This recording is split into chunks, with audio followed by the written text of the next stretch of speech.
Welcome students. स्वागत है हमारे YouTube channel your success coaching centre में। मैं आज आपके समक्ष 10वीं वर्ग की विज्ञान की जो एमसीक्यू है, ऑब्जेक्टिव क्वेश्चन या वस्तुनिष्ठ प्रश्न, जो 40 पूर्णांक के हैं, जिसके परीक्षा गत माह होने जा रही है 1 दिसंबर से 15 दिसंबर के बीच।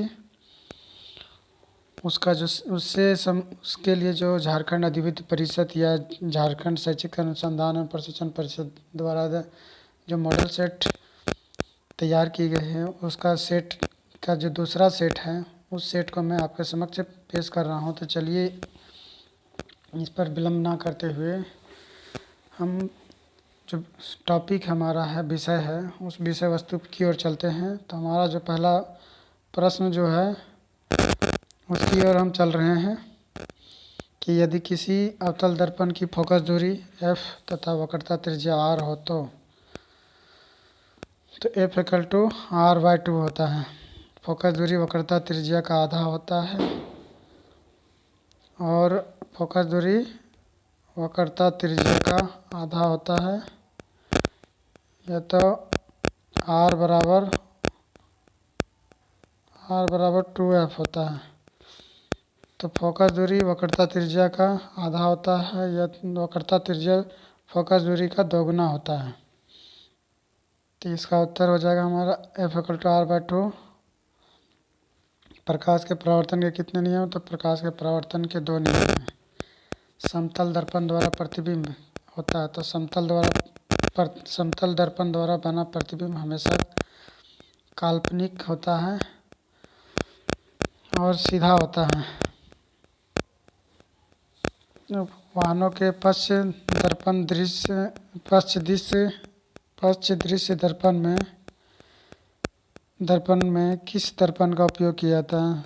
दर्पण के रूप में किस दर्पण का प्रयोग किया जाता है? तो वाहनों में उसका उत्तर हो जाएगा उत्तल दर्पण का प्रयोग किया जाता है। अगला प्रश्न हमारा है, निम्न में कौन सा पदार्थ लेंस बनाने के लिए प्रयुक्त नहीं है या उपयुक्त नहीं है? तो इसमें मिट्टी से हम लेंस नहीं बना सकते हैं, बाकी सिवाय प्लास्टिक से लेंस बनाया जा सकता है, कांच से लेंस बना सकता है, जल से का प्रयोग करके किया जा सकता है। काल्पनिक प्रतिबिंब होता है, तो काल्पनिक प्रतिबिंब हमेशा सीधा होता है। तो काल्पनिक प्रतिबिंब हमेशा सीधा होता है और आभासी होता है। तो अगला प्रश्न हमारा जो है, यदि f का मान 12 सेंटीमीटर है तो r का मान क्या होगा? f इक्वल टू फोकस दूरी वक्रता त्रिज्या का आधा होता है और वक्रता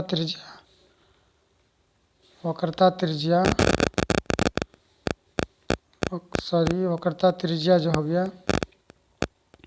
f हमारा दिया हुआ 12, यहाँ पे f का मान 12 दिया हुआ है, तो r क्या होगा? तो r इक्वल टू हो जाएगा 2f। तो 12 गुना 2, इसका उत्तर हो जाएगा 24। तो इसका उत्तर क्या हो जाएगा? 24 हो जाएगा। अगला प्रश्न हमारा जो है, वाहन के अग्रद्वीपों में किस दर्पण का प्रयोग किया जाता है? वाहन के अग्रद्वीपों में अवतल दर्पण का प्रयोग किया जाता है, तो इसका उत्तर हो जाएगा अवतल दर्पण। अवतल दर्पण के सामने रखी वस्तु का प्रतिबिंब सदैव होता है, तो अवतल दर्पण के सामने उसका प्रतिबिंब हमेशा आभासी और सीधा होगा, वर्चुअल इनडायरेक्ट होगा। डायोप्टर मात्रक है, डायोप्टर मात्रक किसका है? तो लेंस की शक्ति का। ये तो लेंस की शक्ति का SI मात्रक डायोप्टर होता है। अगला प्रश्न हमारा है, 2D क्षमता वाले लेंस का पक्षांतर होगा। तो 2D क्षमता वाले लेंस का पक्षांतर या f जो होगा, जब इसको सॉल्व करेंगे तो इसका उत्तर जो है 50 सेंटीमीटर मिलेगा। P equal to 1/f। ये सूत्र पे अगर सेट करते हैं तो P के जगह पर 2D हो जाएगा और 1/f हो जाएगा। तो f यहाँ आ जाएगा, f जी P के पास चला जाएगा और पी जो है F के पास चला जाएगा, तो 2 से भाग देते हैं तो वो मीटर में आता है, तो 2 से 1 को भाग दें तो 0.5 आएगा, तो उसको मीटर को सेंटीमीटर में बदलेंगे तो 50 ही आएगा। अगला प्रश्न हमारा जो है, आँख के रंगीन भाग को क्या कहते हैं? आँख के रंगीन भाग को हम परितारिका कहते हैं। अगला प्रश्न है, मानव नेत्र के जिस भाग पर किसी वस्तु का प्रतिबिंब बनता है वह है, तो मानव नेत्र के जिस भाग पर किसी वस्तु का प्रतिबिंब बनता है उसको हम दृष्टिपटल कहते हैं। उसका उत्तर क्या हो जाएगा? दृष्टिपटल। निम्न दिए गए समीकरण में कौन सी रासायनिक अभिक्रिया हो रही है? तो दिए गए अभिक्रिया में कौन सी रासायनिक अभिक्रिया हो रही है? तो वियोजन हो रहा है, क्योंकि यहाँ सोडियम बाइकार्बोनेट जो है सोडियम कार्बोनेट में विभक्त हो रहा है, कार्बन डाइऑक्साइड और जल में विभक्त हो रहा है, तो इसका उत्तर हो जाएगा वियोजन, टूट रहा है। अगला प्रश्न हमारा है कि निम्नलिखित में कौन सी रासायनिक अभिक्रिया संतुलित है?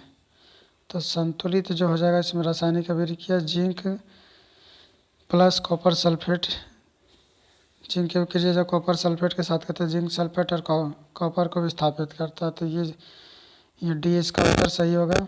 अगला प्रश्न हमारा जो है, दिए गए समीकरण में किस पदार्थ का उपचयन तथा अपचयन हो रहा है? तो PbO plus CO plus arrow Pb plus CO, तो CO होना चाहिए यहाँ पे, लेकिन CO दे दिया है, तो इसका उत्तर जो हो जाएगा CO प्लस Pb ही होगा, क्योंकि यह प्रश्न जो है सही से इसमें प्रिंट नहीं है, इसमें इसका उत्तर यही होगा CO प्लस Pb। विकृत गंधिता कौन सी अभिक्रिया के कारण होती है? विकृत गंधिता अपचयन के क्रिया के कारण से होती है, तो इसका उत्तर हो जाएगा अपचयन। चूने से सफ़ेदी करते समय चूना में पानी डालने पर ऊष्मा निकलती, कौन सी अभिक्रिया है? ऊष्मा क्षेपी अभिक्रिया है। ऊष्मा का उत्सर्जन होता है इससे, चूना की अभिक्रिया जब पानी के साथ कराते हैं तो खौल जाता है, तो ये ऊष्मा क्षेपी अभिक्रिया हो गया। अगला प्रश्न है, लोहे की कील को कॉपर सल्फेट के विलयन में डालने पर कॉपर सल्फेट के विलयन का रंग नीला धूसर हो जाता है। इस प्रक्रिया में कौन सी अभिक्रिया हो रही है? तो इस प्रक्रिया में विस्थापन अभिक्रिया हो रही है, इसका उत्तर हो जाएगा विस्थापन।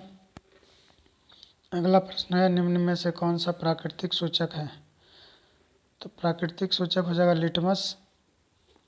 अगला प्रश्न है, निम्नलिखित में से किस पदार्थ का लिटमस पत्र डालने पर लाल नहीं हो जाएगा? वह लाल नहीं हो जाएगा, तो ये लाल नहीं करेगा। बाकी अम्ल है, हाइड्रोक्लोरिक अम्ल है, नाइट्रिक अम्ल है और ये इथेनॉइक अम्ल है। तीनों अम्ल के साथ तो लाल हो जाएगा, लेकिन ये अम्ल नहीं है बल्कि क्षारक है, ये लिटमस पत्र को लाल नहीं करेगा।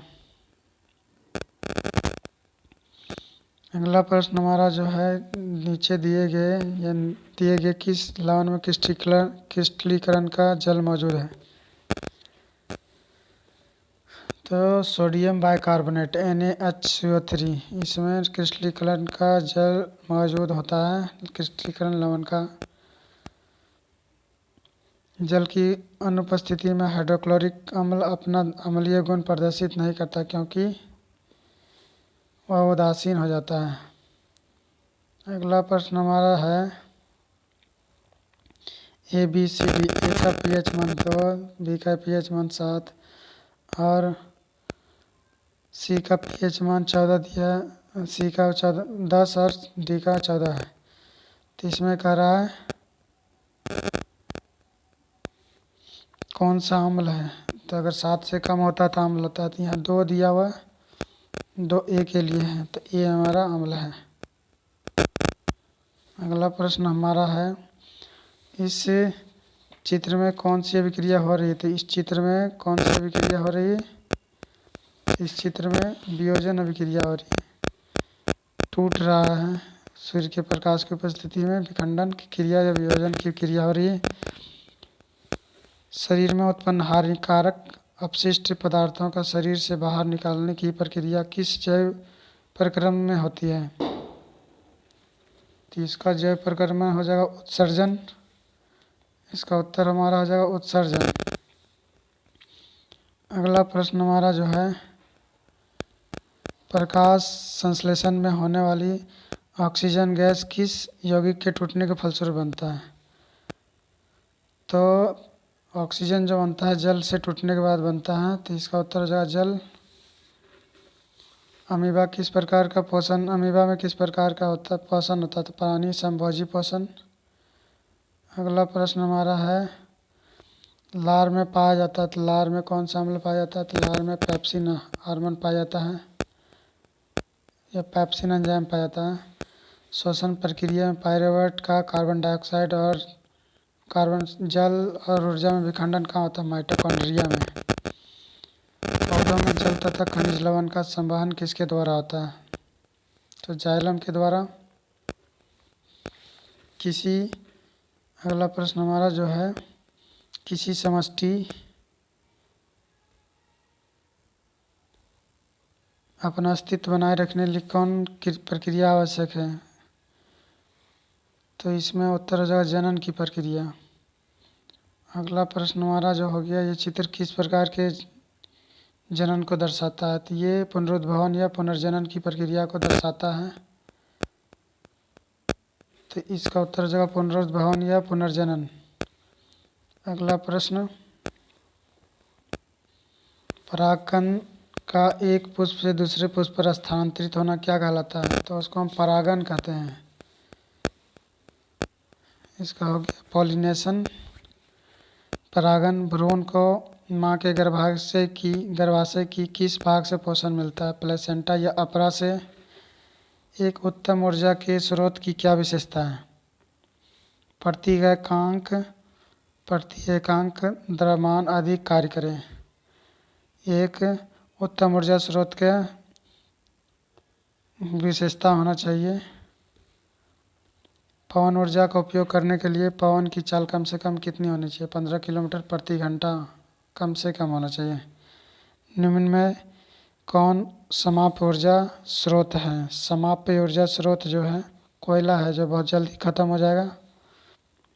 अगला प्रश्न हमारा है, परागकोश में होते हैं, तो परागकोश में क्या होते हैं? परागकण होते हैं। तो इसका उत्तर हमारा जो है परागकण।